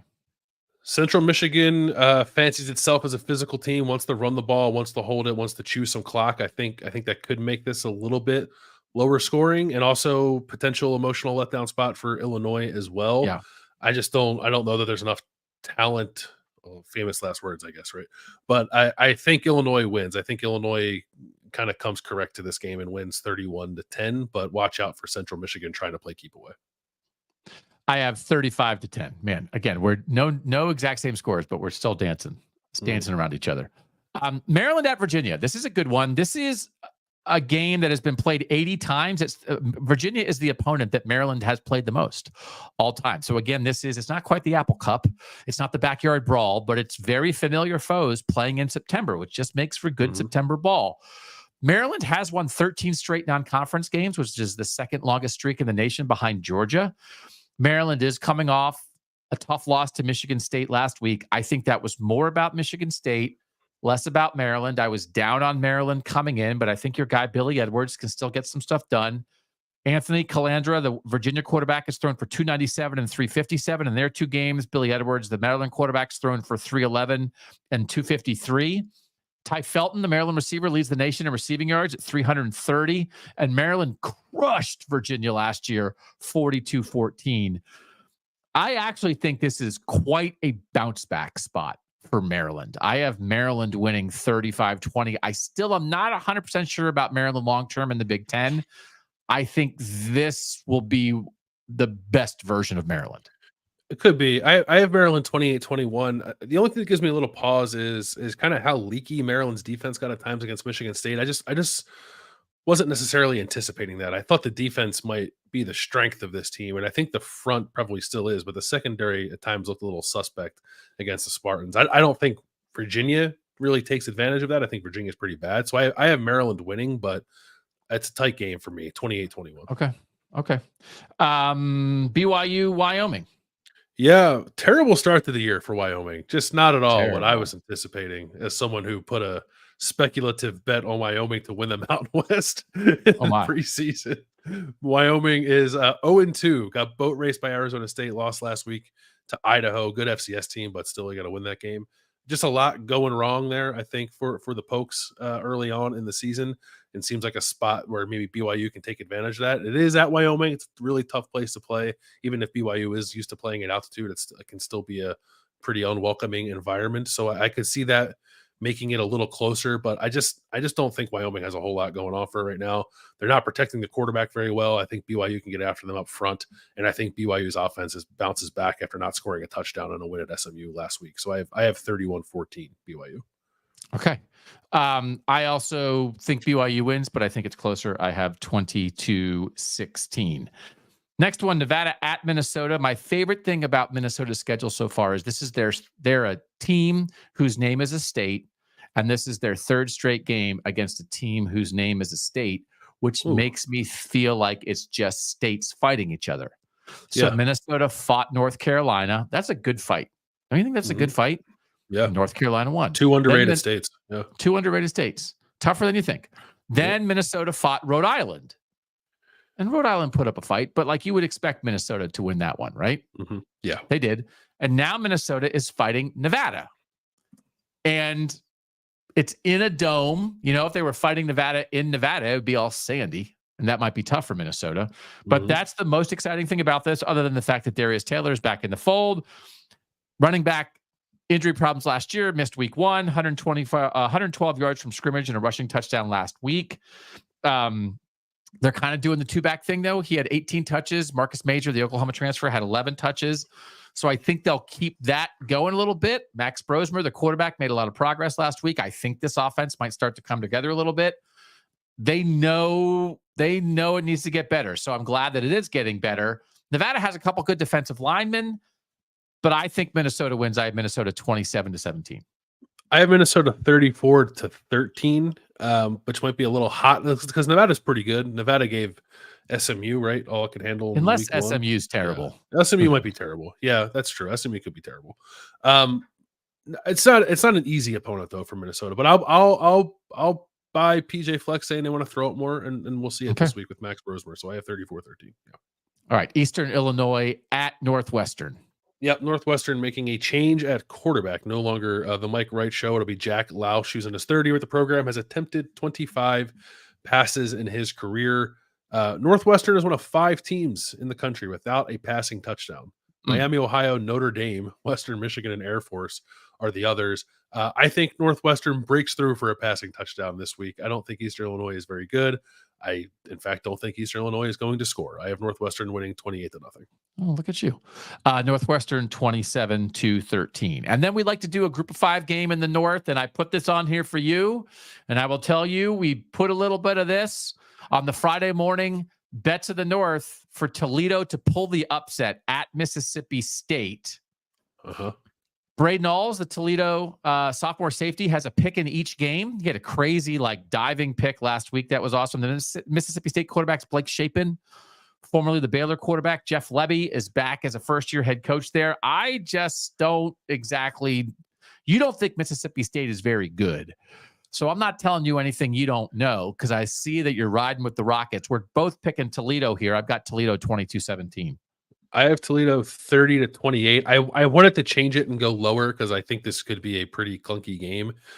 Mississippi State's the worst team in the SEC. They don't have anything on either line of scrimmage. And I think that if that's the case, then a team from the MAC, I think, can perhaps come get you. I think Toledo's defensive line will be fine in this game. It'll be about Toledo's offensive line, which I think will hold up well enough for Toledo to spring the upset. Toledo is 1-4 all time versus the SEC. Their only win was 16-12 over Arkansas in 2015. You should know this. Who are the 2 head coaches in that Toledo Arkansas game in 2015? Matt Campbell at Toledo and Bobby Petrino. Brett Bielema. Oh, so Brett think about Bielema. that. Okay. So now the coaches at Iowa State and Illinois, they played each other, Toledo and Arkansas. That game was in Little Rock in 2015. I don't think this one is. But Brett Bielema, I just thought it was an interesting quote. After that loss to Toledo 9 years ago, I'm embarrassed for our fans and the people that traveled today. All the people here in Little Rock that this game means a lot to. It means a lot to us, and to not play well here for the second year in a row is very frustrating and something that I know that we are going to have to correct. And then he got fired a couple years later. Was not a good fit. No. So that's not who they're playing this time, but it's Northern coaches. I wanted to talk about them. Last thing, we did make our picks for Bama, Wisconsin on the Wednesday show, and no one's going to pick Wisconsin beat Bama, but it's how much can they hang in? I have Bama beating Wisconsin 28-16. Yeah, I'm 31-17. Luke Fickell, Tyler Van Dyke proved me wrong. And go watch. We talked on the Wednesday show to Adam Rittenberg about this game, and then you and I did a big game breakdown of the Badgers and the Tide on that game. So now all of our picks are in. We will continue to track those. I think we had 4 games that we disagreed on. Washington, Washington State, Pitt, West Virginia, Cincinnati, Miami, and Kansas, UNLV. So we'll see if Bill can make up some ground on me this week. And we'll see who won our fantasy picks. Each week we do this. We take one Northern quarterback, one Northern skill player. Bill tallies up the results, and I don't know what they are, but I know that we both got much better in week 2 compared to week 1 when I won, but both of us made bad picks. Yeah, you won again this week because you got more out of the quarterback spot than I did. You rolled with Will Howard and Kyle Monangai. They combined to get you 61.9 points. Will Howard had a passing touchdown and a rushing touchdown. And then I rolled with Dylan Raiola and Desmond Reed at Pitt. Desmond Reed was great. 148 on the ground, 106 receiving, a touchdown. He was basically on pace with what you got out of Kyle Monangai. It was that Dylan Raiola just didn't throw the ball down the field. 185 passing yards, only 1 touchdown. Nebraska didn't have to throw the ball much, so it kind of didn't. And I got burned there. So you win again. Second week in a row, you get to keep the dragon statue. Get to keep the dragon statue. We did not have to meet in a dark alley in the middle of the night to hand off the dragon statue. We picked basically the 2 best running back performances in the nation last week. Monangai, who's awesome, had a career high in rushing yards with 208 and had a career high touchdowns with 3. And Desmond Reed was 100 rushing, 100 receiving, and a touchdown. So, we were in the 20s in week 1 when I beat you. Now it was in the 60s to in the mid-40s. Much better performance by us. Yeah, I think we're starting to get the hang of it. So now I'm curious to see who you're picking for week 3 and whether or not you're going to keep the statue. All right. So I'm riding with the guy that I am picking him this week because I'm wondering if things go poorly, if maybe he'll just stop playing college football and get ready for the NFL draft. So I'm taking Shedeur Sanders now before it's too late and it's mid-October and it's like he's in Malibu training for the draft. Why didn't I take him when I could? So if you think it's going to be a Colorado State shootout, take Shedeur while you can. I don't actually think that's going to happen, but it's possible that the Colorado football season absolutely catches on fire. So this might be the last chance to take Shedeur and have any confidence in that.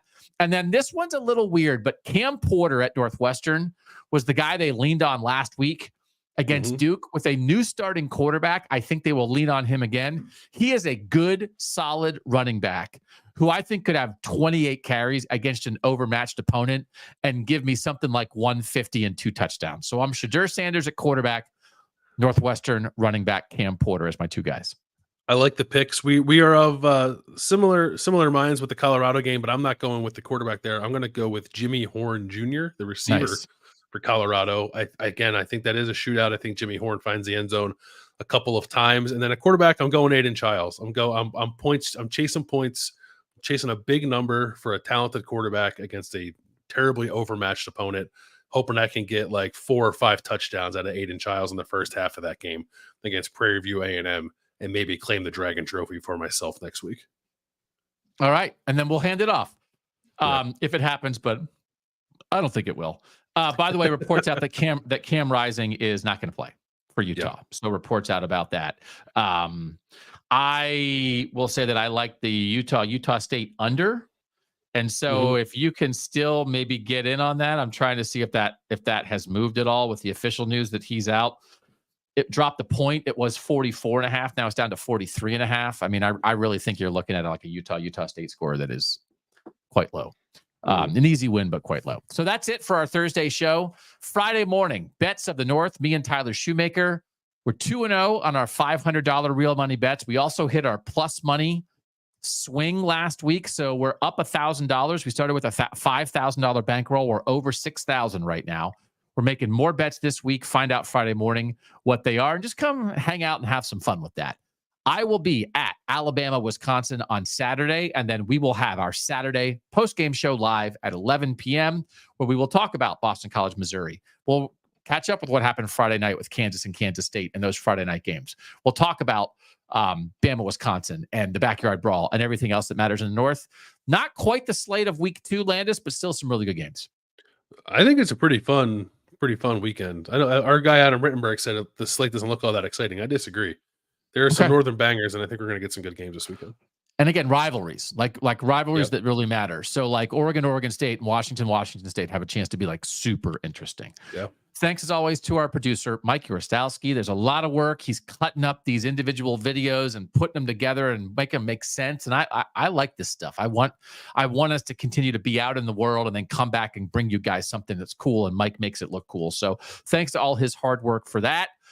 We'll see you Friday morning with T-Shoe. We'll see you Saturday night for the live show. And then, of course, every Monday, we do another version of this where we wrap everything up and touch on everybody in the North. For now, he's Bill Landis. I'm Doug Lesmerises. This is the dragon statue. Woohoo! And that was Kings of the North.